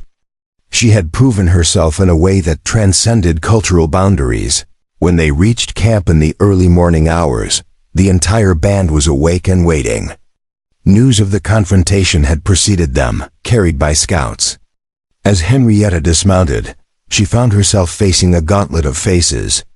Some still suspicious, but many more showing cautious approval. Chayton stepped forward. His ancient face creased with something that might have been a smile. He spoke in Lakota, and Kanji translated. "The elder says you have shown courage and cleverness worthy of a Lakota warrior. You used your mind as a weapon and turned potential disaster into victory. This is respected." More of the elders came forward, each offering words of acknowledgement. Even Zakala, the woman who had been most hostile, gave a grudging nod of recognition. Henrietta felt tears threatening but blinked them back. She had not realized how much she needed this acceptance until it was offered. The celebration that followed was subdued but genuine. Food was shared, stories told of how Henrietta had kept Cord talking while the warriors surrounded his camp. With each retelling, her role grew slightly more heroic, which amused her even as it touched her heart. This was how legends were born, she realized, from kernels of truth wrapped in layers of exaggeration and meaning. As dawn broke over the camp, Kanji found Henrietta sitting outside his lodge, watching the sun paint the sky in shades of gold and pink. He settled beside her, close enough that their shoulders touched. "The council met briefly before the celebration," he said. "They have agreed you may stay. Not as a guest or a burden, but as a member of the band. If you still want that." "I want it," Henrietta said without hesitation. "More than I have wanted anything in a long time. It will not be easy," Kanji warned. "There will still be those who doubt, who watch for you to fail. And the life here is hard, even for those born to it. You will work until your hands bleed. You will know hunger and cold and fear. There are no guarantees, no promises of safety or comfort." "I never wanted comfort," Henrietta interrupted. "I wanted purpose. I wanted to matter. To build something real instead of just surviving day to day in someone else's world." Kanji was quiet for a moment, watching the sunrise. When he spoke again, his voice was soft. "Tahattan would have liked you. He would have been proud of how you honored his memory by protecting his people." "I did not do it for his memory," Henrietta admitted. "Not entirely. I did it for Winona, who taught me without judgment. For the children who showed me kindness when adults showed only suspicion. For the chance to belong somewhere, to have a place that is truly mine. And for me?" Kanji asked, turning to look at her. "Did you do it even a little for me?" Henrietta met his eyes, seeing vulnerability there that he rarely showed. "Yes," she said simply. "For you. Because you saw me freezing in the snow and chose kindness over practicality. Because you defended me when it cost you political capital. Because somewhere in the past weeks, I stopped seeing you as my rescuer and started seeing you as..." She paused, searching for the right words. "As someone I could build a future with," she finished quietly. Kanji reached for her hand, his rough fingers intertwining with hers. "The future I can offer is uncertain. The world is changing in ways that threaten everything my people are. There may come a time when even this small band cannot survive. Then we will face that together," Henrietta said. "Whatever comes, we will face it together." The kiss, when it came, was gentle and tentative. Two people from different worlds finding common ground in shared hope and determination. When they finally pulled apart, the sun had fully risen, bathing the camp in warm light. Inside the lodge, Winona watched through a gap in the entrance flap and smiled. She had seen this coming long before either of them admitted it to themselves. Love, she had learned, often grew in the most unlikely soil, nurtured by shared hardship and mutual respect. The months that followed brought changes both subtle and profound. Henrietta threw herself into learning everything she could about Lakota life. She became proficient at tasks that had seemed impossibly foreign at first. Her hands, once soft and unused to labor, grew strong and capable. She learned to track game, to read weather signs, to prepare food and medicine from plants the land provided. She also began teaching. sharing knowledge from her Eastern education with children who had no access to formal schooling. She taught them to read and write in English, skills that Kanji and the elders agreed would be necessary for survival in an increasingly white-dominated world. But she also learned from them, absorbing Lakota language and stories and traditions. Her relationship with Kanji deepened slowly, built on foundation of friendship and respect before evolving into something more. They moved carefully, aware that their union represented a bridge between worlds that many on both sides viewed with suspicion. But they also recognized something rare and precious in what they were building together. By the time spring arrived, melting snow and revealing earth that had been hidden for months, Henrietta had transformed from outsider to integral member of the community. She sat in on council meetings now, her opinion valued on matters affecting the band's future. She had earned a Lakota name, Westwikiag, meaning good woman, given in recognition of her character and contributions on a warm evening in early summer. As the entire band gathered for the first feast of the season, Kanji stood and called for attention. He had made a decision, he announced, one he hoped the council and the people would support. He wished to take Henrietta as his wife, to formalize the bond that had been growing between them. The announcement brought mixed reactions, as he had expected. But when Chayton rose to speak, his words carried weight that settled debate. "This woman came to us as a stranger," the old man said. "She could have been a curse, a burden, a danger. Instead, she proved herself through courage and sacrifice. She chose us when she could have chosen easier paths. Kanji would honor her, and in doing so, he honors all of us. I say we welcome this union." One by one, the other elders voiced their agreement. Even Zitkala, who had been Henrietta's harshest critic, stood and spoke words of grudging acceptance. The decision was made. The wedding took place 2 weeks later. A blending of Lakota tradition and the few Christian elements Henrietta requested to honor her own upbringing. She wore a dress Winona had spent months creating. White doeskin decorated with intricate beadwork that told the story of her journey from frozen outsider to beloved member of the community. As Kanji took her hands before the assembled band, as they spoke vows in 2 languages promising partnership and loyalty, Henrietta felt something settle in her chest. This was home. Not the place she had been born, not the future she had planned when she boarded that train in Philadelphia, but something better. Something real and earned and entirely her own. The celebration lasted 3 days, with feasting and dancing and storytelling that wove Henrietta's tale into the larger narrative of the band's history. She had become part of their story, and they had become part of hers, years later. When Henrietta told her children about how she came to be among the Lakota, she would begin with the blizzard. She would describe the cold that nearly claimed her life, the fear of dying alone in the snow. But she would also describe the warmth that followed, the kindness that saved her in ways that had nothing to do with shelter from the storm. She would tell them about their father, who had chosen mercy over practicality, who had defended her against those who saw only danger and difference. She would describe the community that had eventually opened its heart to her, the women who had taught her, the children who had accepted her, the elders who had given her a chance to prove herself. And she would tell them that sometimes the future we imagine for ourselves is nothing compared to the one we never saw coming. That love can grow in the harshest conditions. That home is not where you are born, but where you choose to belong. That the most important journeys are the ones that change not just where we are, but who we become. The blizzard that had nearly killed her had instead delivered her to a life richer and more meaningful than anything she could have planned.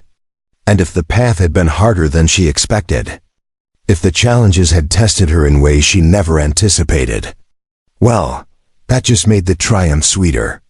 As Kanji came to stand beside her, his hand finding hers automatically, Henrietta looked out over the valley where their people made their home. The future was uncertain, the threats to their way of life real and growing. But they would face whatever came together. building something strong enough to weather any storm. 1 year later, spring 1885, the cottonwood trees along the creek had burst into brilliant green, their leaves dancing in the warm breeze that carried the scent of wild sage and prairie flowers. Henrietta stood at the edge of the water, watching her reflection ripple across the surface. She barely recognized the woman staring back at her. Gone was the pale, frightened creature who had nearly frozen to death in a blizzard.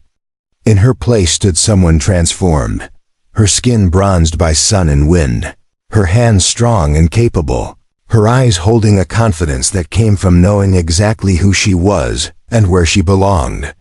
The deerskin dress she wore was her own work, decorated with beadwork she had learned to create during long winter evenings beside the fire. Behind her, the sound of children's laughter drifted from the camp. She smiled, recognizing the voices. 3 of the youngest had adopted her as a favorite storyteller, constantly begging for tales about the strange eastern world she had left behind. They found it endlessly amusing that people lived stacked on top of each other in tall buildings, that they bought food instead of hunting it, that some had never seen a real buffalo. "You are thinking too loudly," Kanzi's voice came from behind her. "I can hear your thoughts from across the creek." Henrietta turned to find her husband approaching, his face relaxed in a way it rarely had been when they first met. Marriage had softened something in him, or perhaps it was simply that the constant threat of danger had eased. Silas Cord had kept his word and never returned. The army, satisfied that the missing woman from Philadelphia had perished in the blizzard, had stopped asking questions. For now, at least they were safe. "I was thinking about how different everything is from a year ago," Henrietta admitted as Kanji reached her side. "How impossible it would have seemed that I could be happy here, that I could belong." Kanji slipped his arm around her waist, pulling her close. "And yet here you stand, more Lakota than some who were born to it. Winona says you are becoming insufferable with your expertise in hide tanning." Henrietta laughed and swatted his arm playfully. "Your sister exaggerates. I merely pointed out that her scraping technique could be more efficient." "A grave offense," Kanji agreed solemnly, though his eyes sparkled with amusement. "She may never forgive you." They stood together in comfortable silence, watching the water flow past. In the distance, smoke rose from the lodges, and the sounds of daily life created a symphony Henrietta had grown to love. The camp had swelled slightly over the winter, 3 families from a scattered band joining them after hearing that Kanji's people had successfully defended themselves against white raiders. "The council wants to discuss moving the summer camp next week," Kanji said eventually. "Chatton believes we should go deeper into the hills, away from the trails the settlers use. It would be safer, but the hunting would be harder. What do you think?" Henrietta asked, turning to look at him fully. Kanji was quiet for a moment, his expression thoughtful. "I think the world is changing faster than we can run from it. Hiding deeper in the hills buys us time, but not a future. Eventually, we will have to find a way to exist in the new world that is coming, whether we like it or not." It was a pragmatic assessment, tinged with sadness for what was being lost. Henrietta squeezed his hand, offering comfort without words. She had learned that sometimes silence was the most powerful response. "There is something else," Kanji said, and something in his tone made Henrietta's heart skip. "Winona has been talking to me. She has noticed things, signs." Henrietta felt heat rise to her cheeks as understanding dawned. Winona, with her healer's knowledge and sharp eyes, had indeed noticed the subtle changes in Henrietta's body. The morning queasiness that had nothing to do with bad food. The way certain smells had become unbearable. "I was going to tell you," Henrietta said softly. "I was just waiting to be certain." Kanji's face transformed, joy breaking through his usual stoic expression like sun through clouds. He pulled her into his arms, holding her with a gentleness that spoke of wonder and fierce protectiveness. "A child," he breathed against her hair. "Our child? Scared?" Henrietta asked, her own emotions a tangle of excitement and terror. Terrified, Kanji admitted honestly. The world we are bringing this child into is dangerous and uncertain, but also hopeful. This child will be a bridge between worlds, carrying the best of both. That means something. Henrietta rested her head against his chest, listening to the steady beat of his heart. A year ago, she had been dying in the snow, convinced her story was ending.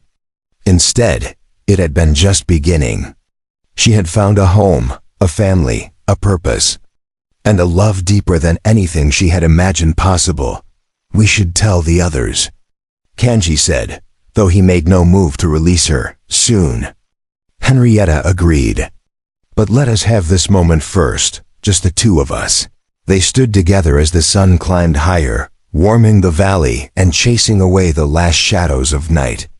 Whatever challenges lay ahead, whatever storms the future might bring, they would face them together. And their child would grow up knowing that love could bloom even in the harshest winter.